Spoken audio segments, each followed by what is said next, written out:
welcome back to The Grind, which is my podcast where I talk about all sorts of nerdy gaming and stuff like that. Today with me I have Mr. Adam Harrington, who I'm super excited to have on the show. I've been trying to get on the show for a while, but he's so busy! So welcome, Adam. You want to introduce yourself a little bit? Hi guys, I'm Adam Harrington. First off, thank you, Sarah, for being so patient, and it means a lot to me that you're even interested in talking to me. So I'm glad that we could finally arrange this and get it going. I'm excited to talk to you, and I'm excited to hear whatever questions you have for me.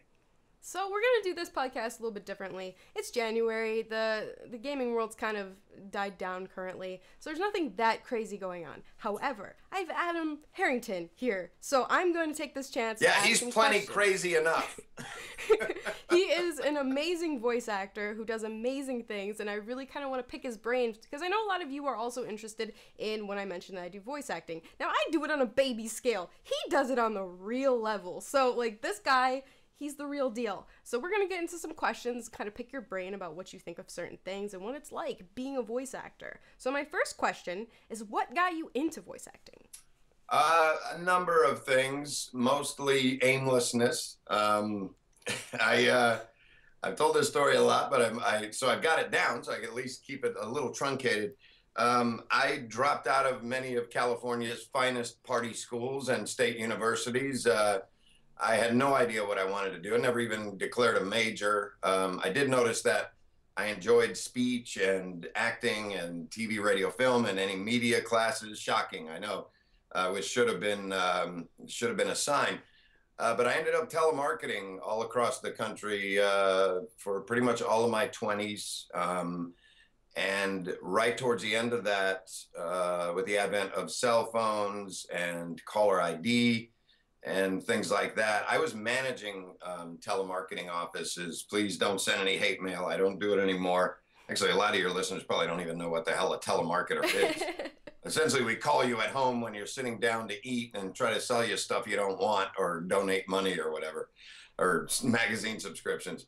But oddly enough, you know, I did a lot of different types of telemarketing, but most of them involved learning a script and you know, reading that script while trying to sound like you're not reading, being convincing to sell a product or service, which, believe it or not, is pretty much the description of voice acting, at least commercial voice acting. And as I spill my Pepsi all over myself, Oh, no. It was great training. I didn't know it at the time, but I spent about 10 years training to be a voice actor before I ever took any classes. But that's really where it started. My late brother, Doug Harrington, rest in peace, bro. He called me back from the East Coast. I was born and raised here in California in the Bay Area. He knew that I was starting to struggle a bit with the telemarketing work. He knew that I had expressed interest in using my voice, you know, my grandpa's voice that I inherited in some way, shape, or form to earn a living.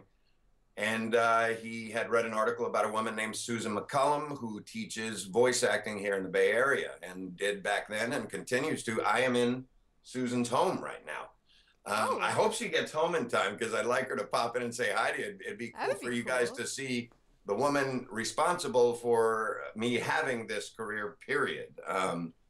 But yeah, it'll probably come up again, so I won't get too in-depth about the training and the coaching, but that's where it started, and that's where it usually starts for most voice actors.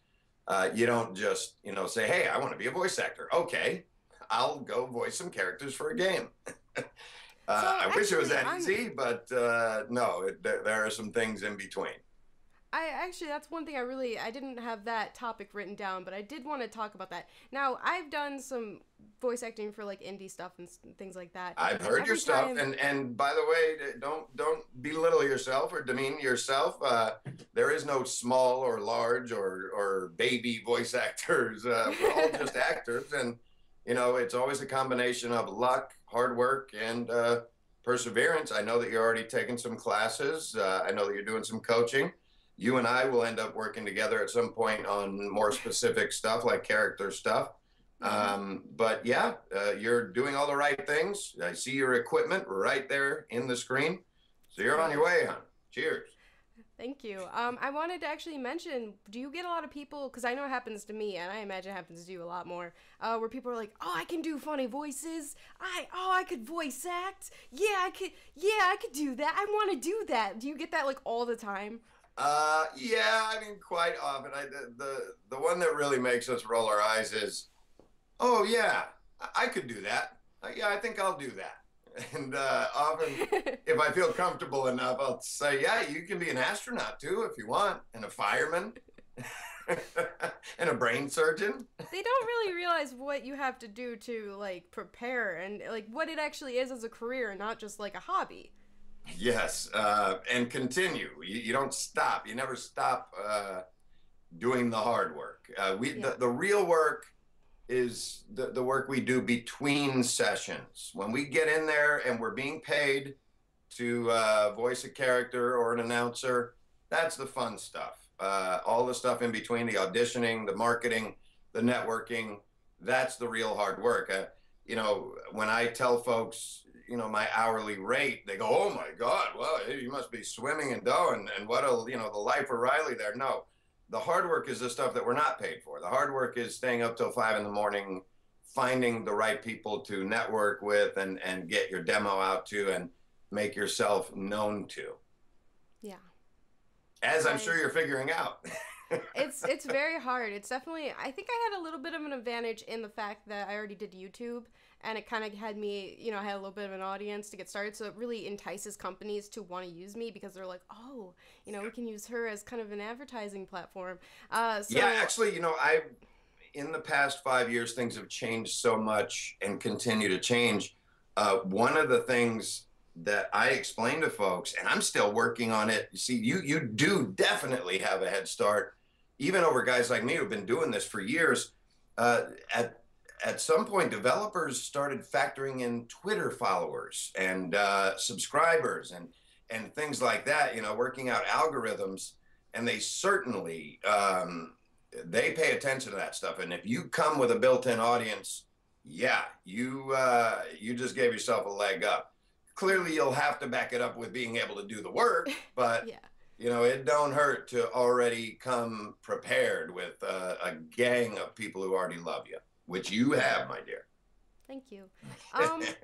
So what is it like being, you know, able to work on AAA titles and being able to, you know, work full time as a voice actor? What kind of lifestyle is that like? You get to meet really cool people, I imagine. Absolutely. I mean, I get to work with really cool people all the time. And not just, you know, my buddies. At some point, I'm sure we'll talk about the Telltale Games stuff. I don't know how into League of Legends you are or even how much you know about it. Or wait. Oh, I thought I told you. I'm like obsessed. That's right. It's League. So it's the Telltale stuff that you both of them. Oh, okay. I'm a huge fan of you. I'm trying not to fangirl right now because I'm talking to basically Shaco and Big B and the Woodsman and you know I'm trying not. You'll get over that real quick on stuff. But thank you. No, but the reason I bring up both titles or both developers, right, and Telltale is there's this strange sort of crossover with a lot of my Bay Area pals: Gavin Hammond, Melissa Hutcherson, Eric Bra, Owen Thomas.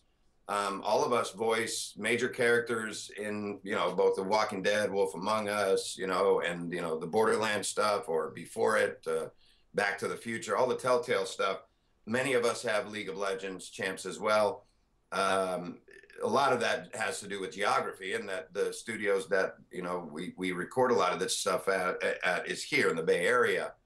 But yeah, you get to meet cool people, that's for sure. The coolest people you get to meet are the folks that you get to show, you know, just what you can do, show that you can take direction, show that you can come in there on time and just kill it, go into sessions, and don't forget to turn your damn phone off. Rookie mistake.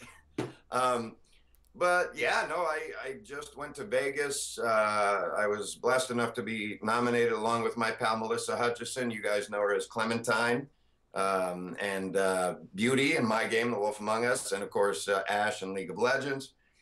She and I sat together for this awesome video game show in Vegas at Planet Hollywood, up against some of our heroes, you know, Kevin Spacey, Trey Parker. Man, that speech he gave made going out there, made preparing, and made losing, even losing, worth it, because I stood up, I was cheering for him. I don't know if you saw the show. Oh, I did. That speech he gave, I loved it, man.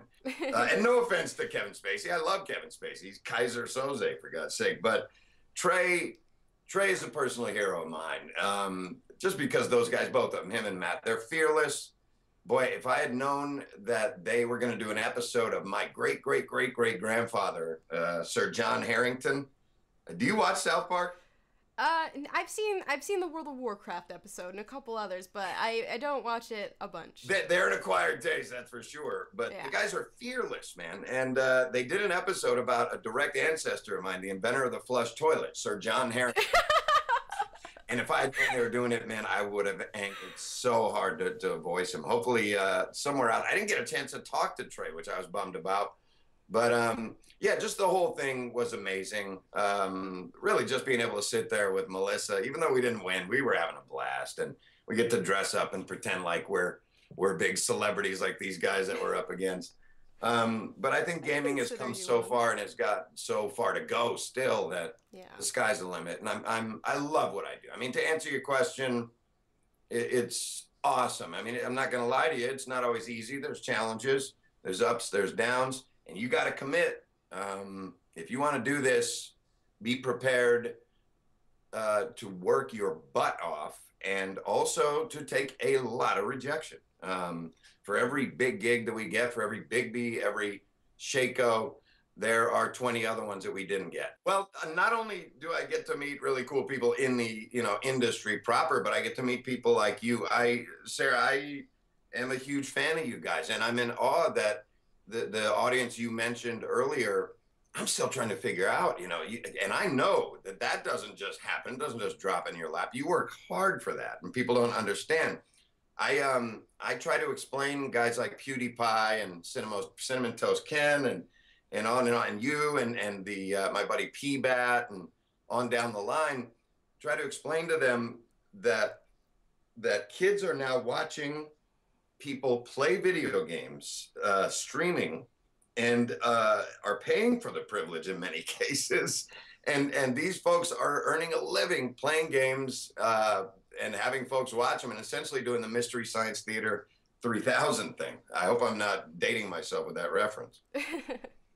But essentially, yeah, it's. I think nobody really knows where it's going or how it's getting there. And that's kind of the exciting part about it.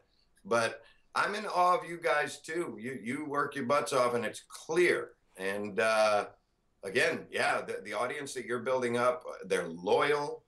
They will tune in, they will watch you, and that's invaluable in this industry. And kudos to you on that.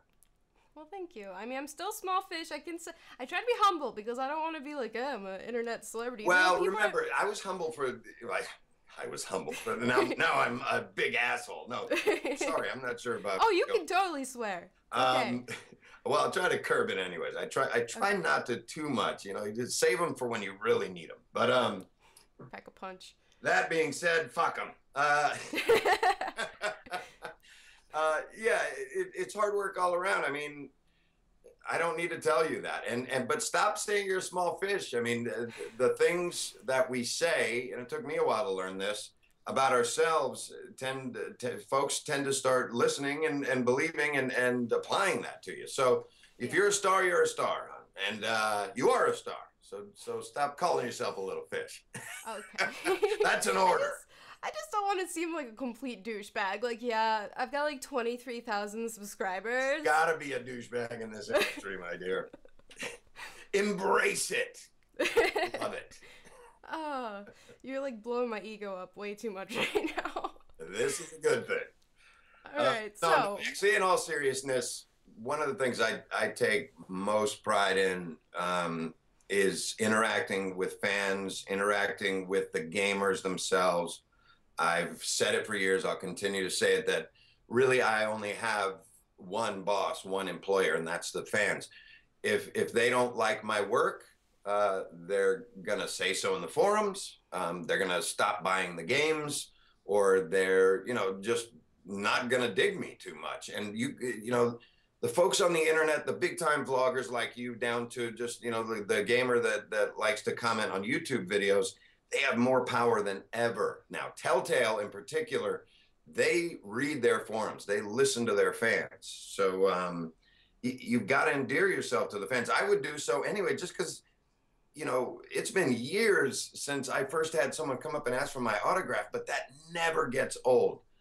I don't get, you hear about celebrities getting weird and being really rude to people. And I can't see ever being that way towards someone who's, expressing appreciation for what I do. That means the world to me, especially younger fans, kids. It makes my whole weekend when I'm at a con and a kid will come up and say, you inspired me to be a voice actor, or, I really loved your work. And it just means a lot to me. I don't ever see that not being a big deal to me, or me ever taking that for granted. And if I do, you guys will call me on it, so I don't have to worry about it. So on that subject, what character specifically do you get the most comments on? Well, it used to be League of Legends, but boy, thank God, Wolf Among Us started off as this little engine that could, and we still, even within our own developer there, with the Walking Dead juggernaut, and now with Borderlands and Game of Thrones, there's this little, Wolf game, and most folks, really hadn't heard about Bill Willingham's Fables, or it was kind of a cult thing. I mean, not too cult. I mean, it was a big deal, but it wasn't, Walking Dead stuff. Yeah. It wasn't Game of Thrones stuff. So I'm really There was no TV back in it. Say again? There was no TV show back in it. Well, the weird thing is, rumor is that Willingham pitched Fables to a couple networks. They turned him down, and then all of a sudden, magically, Grimm and Once Upon a Time show up. Shocking. That's the industry, but that's just hearsay. I don't know. But one of the things that really made this special for me, because I like to do my research, especially on a big role like Bigby, where you're going to be in there a lot. I mean, it took up most of 2013, much of 2014 for me, is to do my research. So I did the same when I booked a couple of characters in Walking Dead. I read, I went in just expecting to read a couple of issues, ended up reading the first compendium, did the same thing with Fables. It was just so masterfully done.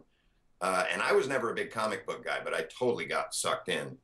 And then Willingham, he tweeted, I never knew what Bigby sounded like. Remember, he's the great creator. He created Bigby, and he said, I never knew what he sounded like until I heard Harrington VO, come out. And now Adam Harrington is locked in as a voice of Bigby for me. And that alone, it's like, that's a drop the mic, I'm done kind of thing.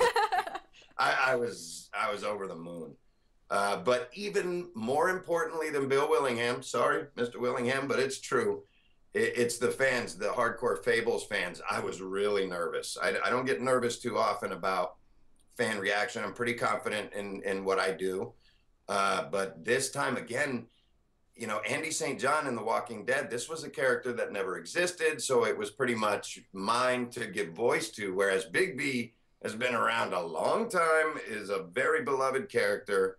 And folks generate a voice in their head for these characters, Yeah.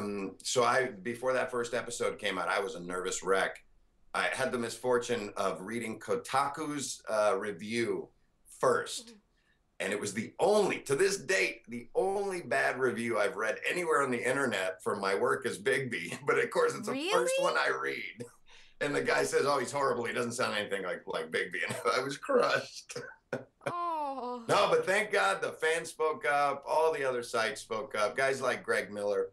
But most importantly, just, the fans, the comments. We read those things, guys. The good stuff and the bad stuff. And that's when I knew we were okay, when the fans dug it. Yeah, wow. I follow that site, Kotaku, and I'm surprised that they gave it a bad review. I didn't read that one. Hey, maybe the guy had a bad day, or maybe it's entitled to his opinion, but fuck him. I'm just kidding. Just kidding. All right, So the next question I had was, so what voice actors or voice actresses did you look up to? Like, who influenced you the most? Weirdly enough, Cheech and Chong, I'd say. Do you even know who Cheech and Chong are? I do. That's why I'm laughing. Well, you probably know them from their movies. Yes. But before the movies, they did albums. They did comedy records that a lot of the bits in the movies were drawn from. And my buddy Big Mike and I, shout out to Big MC, DJ Fats in Vegas. We were weird kids. We were like precursors to nerds, as we know them today. When other kids were getting in trouble in the East Oakland ghettos, well, who am I kidding? We were getting in trouble too, but we were also listening to a lot of Cheech and Chong, a lot of stuff we shouldn't have been listening to at 10, 11, 12 years old. But we started making our own versions of these things and recording things on little cassette tapes and doing voices and doing prank calls, actually. We did one to a VD clinic, which there's no way in hell I'm telling you what entailed, but it was hilarious. Oh, my goodness. But, yeah, and of course, you know, the standard stuff, but standard or not, they remain, you know, giants in our industry. Guys like Mel Blanc, you know him as, you know, Bugs Bunny, Elmer Fudd, Tweety, and on, all the Warner Brothers guys. He was pretty much every male voice, some of the female voices. Really? Do you know who the Jerky Boys are? No. Look them up, Google them sometime. I've always been a big prank call guy. Even when I ran phone rooms up and down the East Coast, if sales were down or you know, everybody was kind of getting tired at the end of the day, I'd rally everyone around the phone, turn on the speaker, and I'd call, I don't know, I'd call like the pharmacy, and oh my goodness, you sold me some expired Tux medicated pads, and my ass is burning. And sorry, I went up on a tangent there. I love that. But see, yeah, that kind of stuff certainly was influenced by the Jerky Boy tapes, and I'm telling you, Google them, listen to some of their stuff, and have fun. You won't be doing anything else for the rest of the night but laughing your ass off. Okay. But the influences are many. I'd say the main ones are Cheech and Chong, their albums, definitely Mel Blanc, definitely the Jerky Boys, and I know I'm forgetting a ton of other stuff, but just stuff I grew up watching and listening to that I shouldn't have been because I was too young. Well, so what would you say your favorite character you ever voiced was? Now, you said that you did a lot of research with Bigby, but was there one that you particularly, like, you go back to a lot? You do it in front of fans, you happen to really love doing, like, it's just a joy of yours, it's fun, you know? Like, which one is your favorite in that sense? Oh, I don't know. What do you think, sir? Can you see him? Yes. This is Mr. Shaco, ladies and gentlemen, from League of Legends. Shaco's been with me about 7 years now. Definitely one of my favorites. But now, of course, Bigby. You got to remember, we spend a great deal of our lives with these Telltale characters. Yeah. You know, it's kind of the opposite of the League of Legends characters, where I went in, you know, 2008, 2009, 2010, and knock out these characters in an hour or less. Whereas Bigby, you know, there were about 1,500 lines per episode. The branching storyline, things like that make for a lot of dialogue, which is a lot of work, which we love. But it also, we get very, very attached to these characters. And to make it even more sort of personal, the Telltale characters, a lot of them are drawn from direct family members. I often tell students that your best resource is all around you. It's the voices you hear every day, your family, your friends, you know, the guy at the 7-Eleven, you know, and it doesn't even have to be people you like, just interesting voices.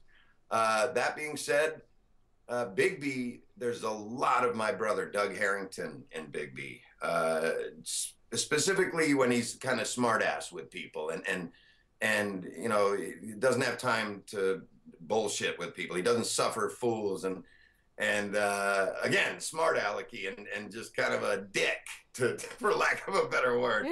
I'm not saying my brother was a dick, but he had a way about him. Let's just say there's a lot more Doug Harrington in Big B's voice than Adam Harrington. And the Woodsman, there's a whole lot of my grandpa, Bud Kroger. He was a big fellow from upstate New York, and he sounded a lot like the Woodsman. In fact, there are even some little asides and little ad libs I do here and there that are 100% Bud Kroger. Here's the weirdest one for the Telltale tie-in. Did you play Walking Dead? I need to beat it, but I have played a few episodes. The first season, I mean. Mm-hmm.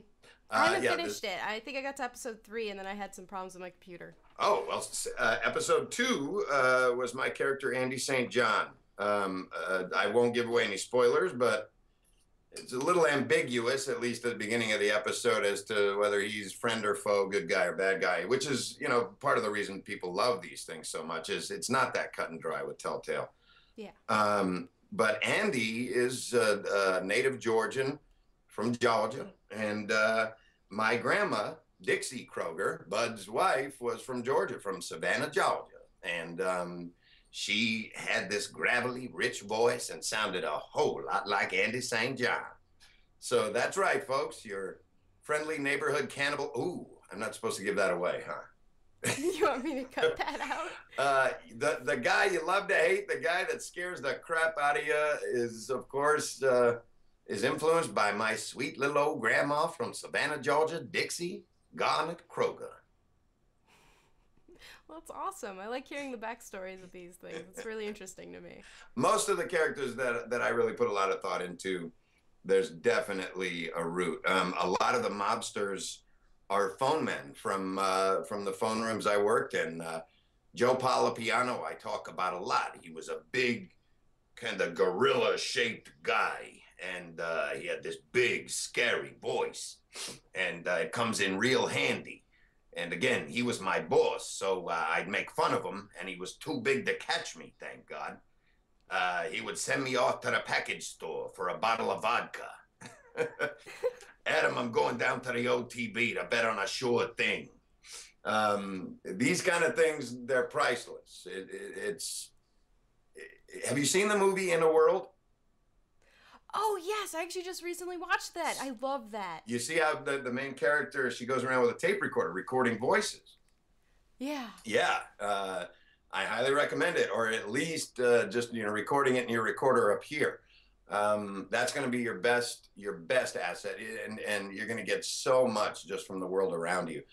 I'm not a big voice matcher and impressionist. Like everybody does a Christopher Walken, everybody does this and that, and you know, I can do a few, I guess, but Mel Blanc said it best. He said, true voice actors, they create their own characters rather than just, you know, copying what other voice actors have done before them or impressions. I mean, that's not to belittle impressionists. What they do is amazing. But as a voice actor, I've always thought you're much better served creating a stable of characters that are yours, you know? Yeah. And that's my advice to you and all other aspiring voice actors. Just keep making up these voices and remembering them and recording them and doing them and reading till you have them down pat. And then when you get this audition with 50 different characters for one game, you got a different voice for each one. That's sound advice. So what would you say is your most memorable moment? It could be behind the mic. It could be just something to do with voice acting. What is a moment that you recall quite a lot that was just like, you know, just amazing? I've got two. Okay. One is a cautionary tale. The other is an amazing tale. I'll start with a cautionary tale. I used to do a ton of corporate videos for a grocery outlet here on the West Coast called Safeway. And they would call me in at least once a month, and I'd come in and do shoplifting videos for their employees, what to look out for, things like that. And you know, they'd have me put on the big scary, you know, you need to look out for these people. They're everywhere, and this is how they operate. And as I said, it was repeat work, and repeat work we love.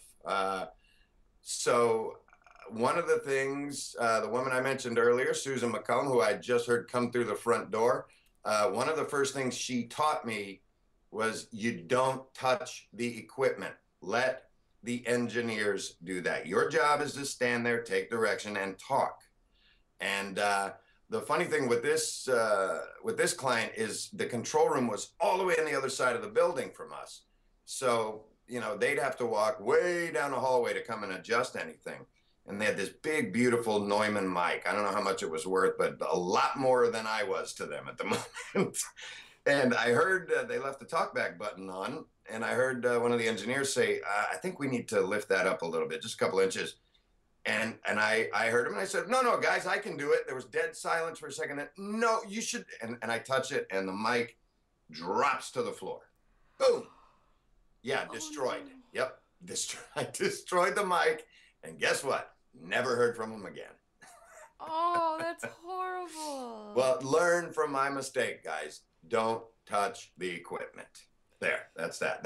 Now I got the hard part out of the way. I never even thought about that. Oh my God. Yeah. I mean, think about it. If some noob comes into your studio there and you want to record them doing something, do you want them touching anything? No. Punch him in the throat. I'll punch him in the fucking throat. Well, yeah, and especially when you're talking about, you know, studio quality stuff that that is irreplaceable. On the other end of the spectrum, the really cool, memorable stuff just happened last year. It was a Big B session.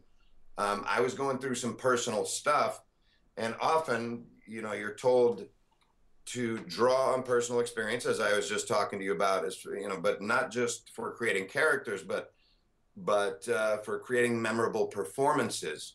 I was dealing with some personal stuff, a death in the family, and some other, you know, really deep stuff. And we just happened to be recording a pretty big fight scene. It was the Jersey Devil fight scene, episode 4, I think. And I just took all this angst that I was dealing with, that I was driving to the studio with, Studio Jory in Fairfax. Shout out to Jory and Julian Kwasniewski and the rest of you. And Julian, speaking of him, he's our director. He's the guy that directed all the amazing performances you hear in Wolf Among Us, Walking Dead, a lot of the stuff coming up. He's like the Scorsese to our De Niro. When I say our, I mean Melissa Hutchison, Gavin Hammond, Owen Thomas, Brian Summer, myself, just everybody. We love Julian. He is amazing. He's an actor's director. And he saw what was going on. I started recording this fight scene, and I started really getting into it. And sometimes, you know, the director will just back off, let the thing play out, not stop us, just keep recording. And that session ended up going by kind of in a blur to me. And I remember when it was done, it was 4 hours. I was exhausted. I was spent. And I actually had cried a couple of tears, mostly of rage rather than sadness, as compared to my buddy Dave Fennoy, who played Lee in The Walking Dead. There's that famous shot of him, you know, in that last scene from Walking Dead season 1 where he's shedding a few tears.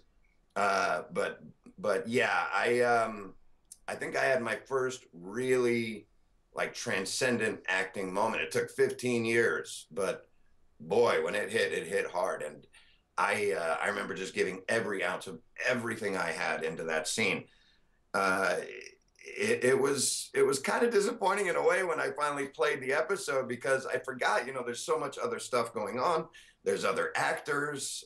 I'm fighting with myself, you know, the woodsman, and everybody else for attention and for people's ear. But still, it's in there, and I can hear it. And every time I hear that part, I remember that day. So take it from me, guys. If you've got some personal stuff you can draw from, and it doesn't have to be tough stuff. It can be good stuff too, you know, funny stuff. If you and your friends are out on the weekend partying and you know, some little joke comes up that you guys keep repeating for months, and that everybody does that, little in jokes, take that with you into the studio and let it work for you. So what's it like? Because you brought up the fact that you fought yourself. That's something I was recently kind of thinking about. You were the woodsman and you were Bigby, and there was plenty of scenes where you fought with the woodsman as Bigby. So what was it like fighting with yourself? Like, how did that recording session go? Would you would just do all Bigby and then all woodsman? Would you go back and forth? How would that work? Well, the weird thing with the first episode of Wolf Among Us is I booked Woodsman before I ever knew I was Bigby. There was an extensive casting process with Bigby. Telltale and Bill and, everybody involved. DC, they wanted to get it right. Bigby, as I said, was a very beloved character, is a very beloved character. And they went through quite a few actors before they got to me. But in the meantime, I had booked Woodsman, and I recorded Woodsman much more like my own voice. So what you hear in that first episode is Julian Kwasniewski, again, working his magic. And once we found out that I'm Bigby and that the two characters sounded very, very much alike, too much alike for comfort, he did his magic and pitched Woodsman down. So in that first episode, all the Woodsman's lines are kind of altered a little bit. What I'm kind of proud of is we went in for the second episode, and now we knew that Woody and Bigby were both, me. And Julian was all set to do a bunch of work, putting effects on and bringing the voice down. And I said, well, no, I can do it. I can save you some time. And Julian, at first, he was a little skeptical. But I'm, not to toot my own horn, but I'll toot my own horn. I pulled it off. So he didn't have to do much pitching at all after that. I had no idea you were the woodsman. Like, even when I had DM'd you on Twitter, I still didn't know. It was like later down the line, I was like, hold the fucking phone. You fought yourself. Like, that was really impressive. I had no idea. I'm proud of that. That's for sure. It's an amazing game. You asked earlier what characters, I'm most fond of. Clearly, I'll always love doing Shaco just because he's so much fun. And because not a lot of folks, there are a lot of League of Legends impersonations, folks doing all the voices and YouTube videos and things like that. I take a little personal pride in the fact that folks really struggle with Shaco. The weird thing is the one guy who's gotten, as close as possible is the guy that does the Latin America translations for League and all kinds of other stuff. His name is Jesse Conde, and he, the Spanish language version of Shaco, look it up if you can. He's pretty damn close. He's damn good. I hope to meet him in person someday. Shout out to you, Jesse. Orale. Actually, what's that? I said, orale. Oh, okay. I recently actually did a video myself of me trying to do some League impressions, and Ash is one of the ones I did, since you had mentioned her. Yes, I think I did a pretty good very job. Sexy voice that Melissa pulled off. Now I got to go watch it. How did you do? Now, here's the thing. I do a pretty good Teemo impression. Now, I'm not going to do it on the spot. I am way too nervous for that, so no. But I actually do a pretty good Teemo impression. So I thought that would be an interesting video if I went through and just did my first attempts at multiple. So I did a really good Amumu, which I'm proud of because my coach voices Amumu. Yeah, and, Christina and Ulloa, Christina Melizia, and how is that going, by the way?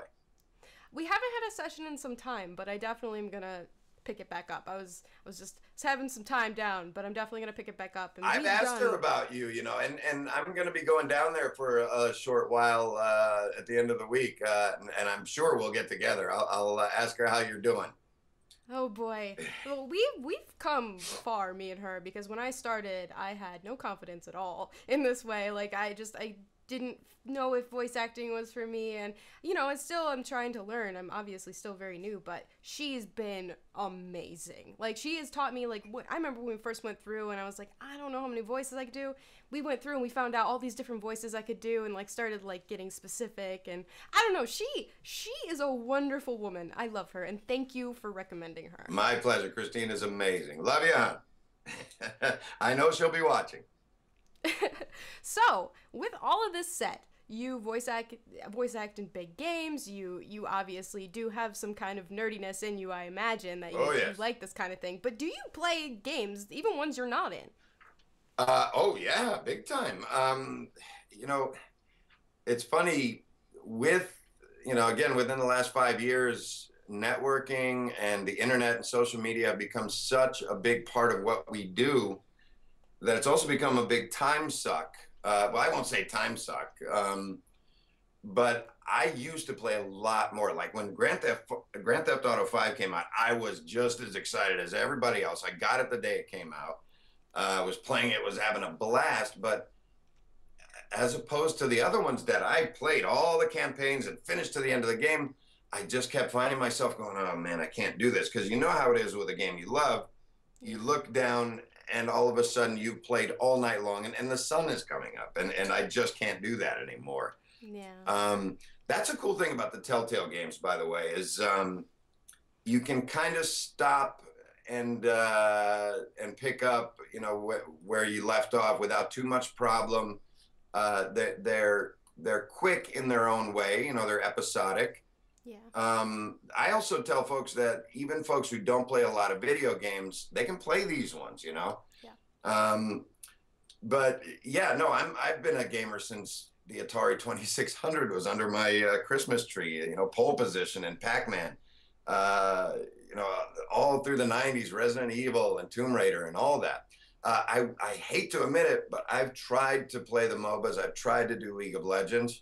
I just can't do it, man. Yeah. Just too much going on the screen.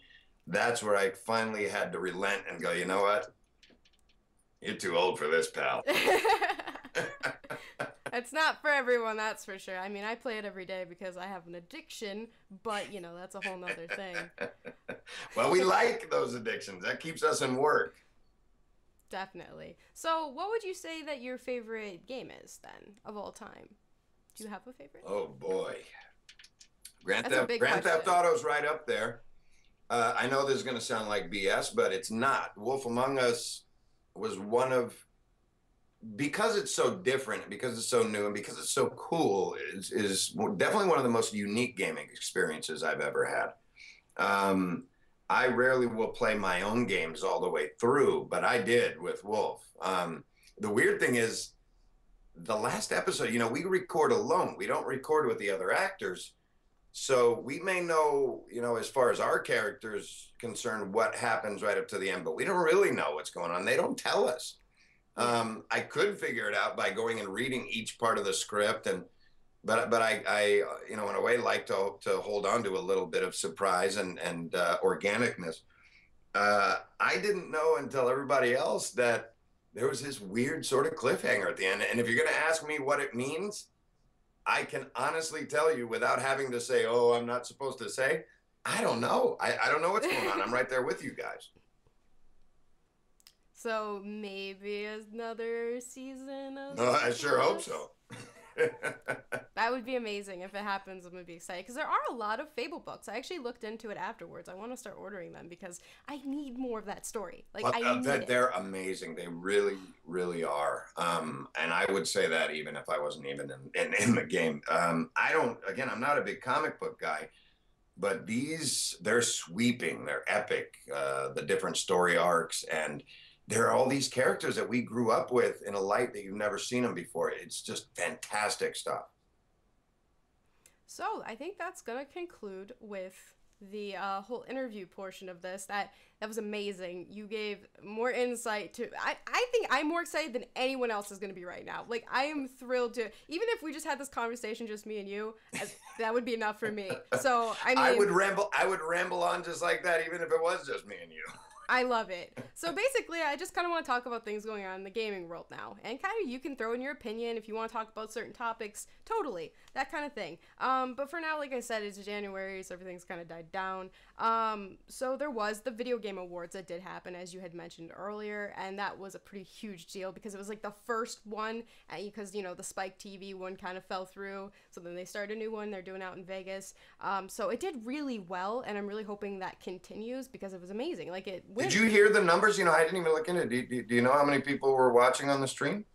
I don't, but I do know that it went well because everything I heard, it's like they want to renew this. Like, this is going to be a thing. And it went better than some of the Spike ones have in the past. So. Well, yeah, the weird thing is, you know, this shows you just how far voice acting in video games has come and how important it is to the fans. When Melissa won Actress of the Year at the Spike Awards in 2012, they didn't even have it as part of a, you know, it wasn't a featured segment.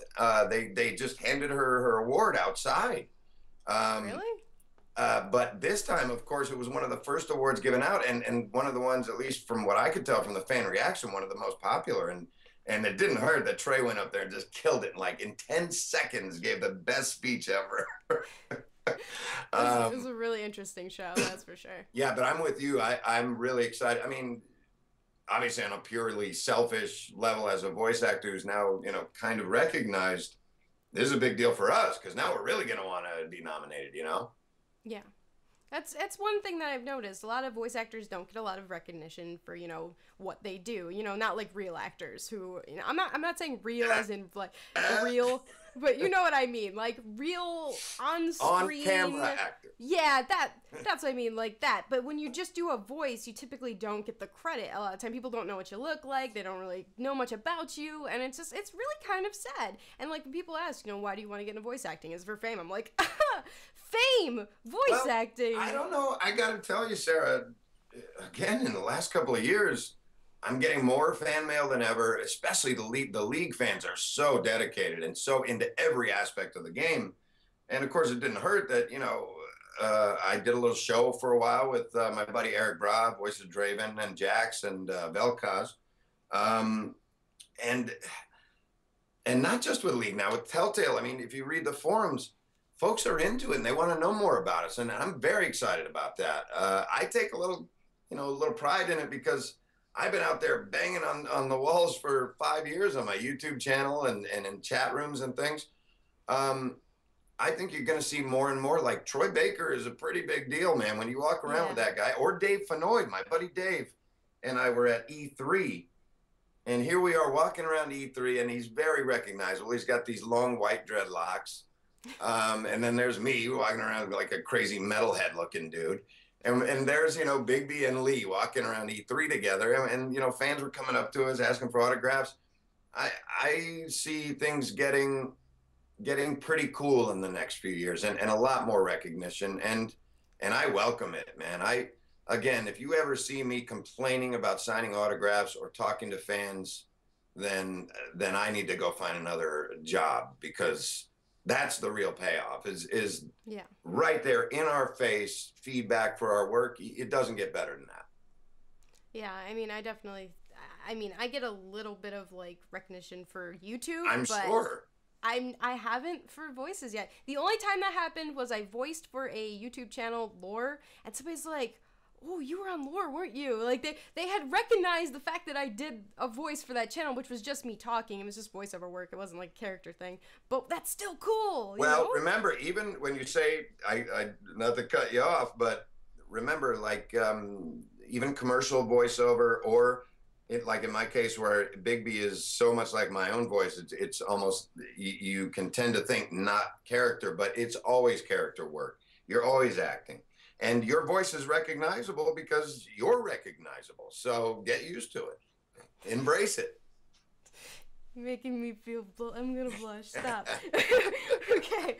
So the next thing I wanted to bring up real quick was that there are some games coming out this month. A few. Now, Dying Light is one of them, and Dying Light has been pushed back time and time again. And it's kind of been like this long anticipated thing. It's, you know, with zombie games, they're very hit or miss. They tend to miss. But, you know, I'm not hugely into zombie games, but this one seems to kind of have some parkour elements and, you know, some things to separate it from the masses of a ton of zombie games. When you say parkour elements, you mean like Assassin's Creed type stuff? Now, I don't know how far. I was thinking more Mirror's Edge. A lot of I don't know that one. Really, you need to. Well, I'm telling you, I'm kind of out of touch. I was a gamer. I'm telling you, I've wasted away years of my life in front of the PS3. It's so beautiful. Like, it is, and it's an experience. You'll have to send me links. I will. Trust me, that's an amazing game. But basically, it's kind of got some parkour. Not so much like scaling buildings. Maybe you can. I don't really know too much on it, because everything I've seen was very like mild things. But you know, I'm not really into zombie games, but a lot of people are looking forward to it. Another big one. Well, so werewolves are the new zombies, my dear. The next big one that's coming out is GTA 5, but it's coming out for the PC, which everybody has wanted for so long. So having that on the PC is going to be cool because, modding and things like that, people can actually kind of make the game their own. That's the amazing thing is the sandbox aspect and just how big that whole thing is, and like little nooks and crannies of the game. If I could find the time, that's the kind of thing I think that would finally get me into online play. Because I haven't done a lot of online play. A lot of times, like I'll be on, and some 8-year-old kid will just, hand me my ass and tell me how awful I am. Oh boy. But yeah. I'm sorry. Keep going. I mean, that's. I swear, parents think that video games are babysitters, and they don't actually know what their kids are playing. Like, there's GTA, there's hookers, strip clubs, murder, and people are just like, Oh, there's way worse than that even, So the next game that's coming out, which isn't really exciting, it's the re-release of Saints Row 4, which is just going to include all the DLC. They like to do that now. After a game's been out for a while and it did all right, they'll pull the DLC on the disc and they'll be like, here, it's a release. And we'll cut $10 off right, or but something. it's been on the disc the whole time. Yeah, it's just it's shady, but it's some business. Some people really like Saints Row, and I went back and forth between being a Saints Row fan and a GTA fan. I'm one or the other. I can't play both at the same time. So it kind of like Saints Row 1 really won me over. I wasn't feeling GTA 4. I don't know, GTA 3 or no, GTA 4 and San Andreas. 4 was the one in New York. Yeah. No, I'm with you. The New York one, I don't know. There was something missing, but San Andreas was at the time the most amazing thing I'd ever played in my life. See, I really liked Vice City. Vice City was where it was at with me. Yep. San Andreas, I don't know. I lost the love of it, and I found Saints Row, which is a way more exaggerated version of it. Right. Which is just cartoony. I never played Saints Row, but I build reels for other actors, so I've been through a lot of the gameplay, just trying to find examples of some of my voice actor friends and their parts, and it's a trip. The writing's pretty good. Yeah, I mean, you beat people with dildos and run around in G-strings, and there's a lot of weird. I was laughing my ass off, but I didn't quite get it. It's a very over-the-top version of GTA, but I found it more fun. Saints Row 1 and Saints Row 2 I really enjoyed, and then with GTA 5. GTA 5 really won me back, because I played GTA back when it was a top-down. I've been playing it for a long time. So I didn't even realize that it started off as you're looking at it from like God from up in the sky. Yeah, that's the old days. But yeah, I was very young. I should not have been playing that game. Once again, parents not really doing their job and paying attention to what the kids are doing. Yeah, I often, even my own nieces and stuff, it's like, Uncle Adam, we want to play your game. I'm like, well, it's going to be a while, hon. Yeah, that one's a little bit more adult, I would say.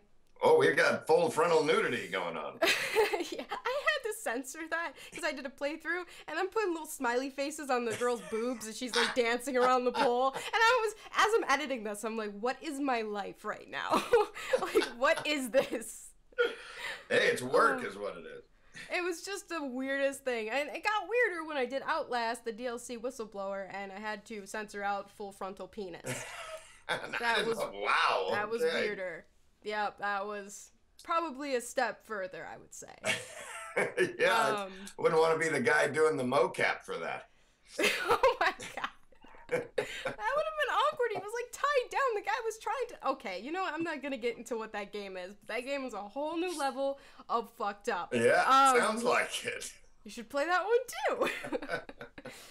So basically, it's been weird lately with gaming, especially during Christmas time, because there's all these hacking things happening right now. The PlayStation Network was down, and as well as Xbox. But Xbox seemed to fix the situation rather quickly, and the PlayStation Network kind of flopped for a few days, which the Christmas time is pretty important. A lot of people are opening up their gifts, getting these new consoles for Christmas, and they can't even play it. So it was a bit of a crazy situation. Well, remember, our game, there is no online version, so I'm not complaining. That just probably means more kids were figuring out what this box with the Wolfman on it was all about.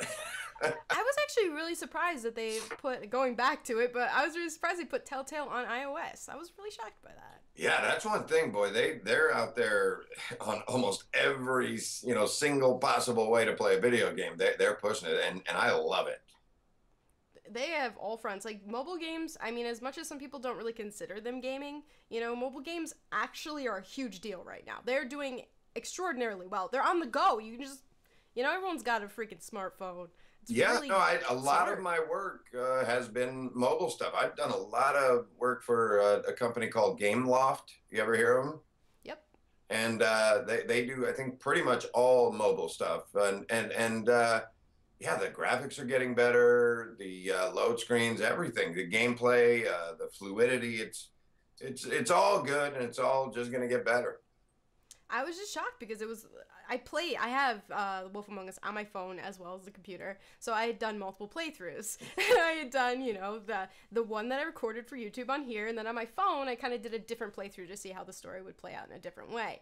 So, big fan, told you. But basically, it was very cool. I was like, holy crap, the whole thing is on my phone.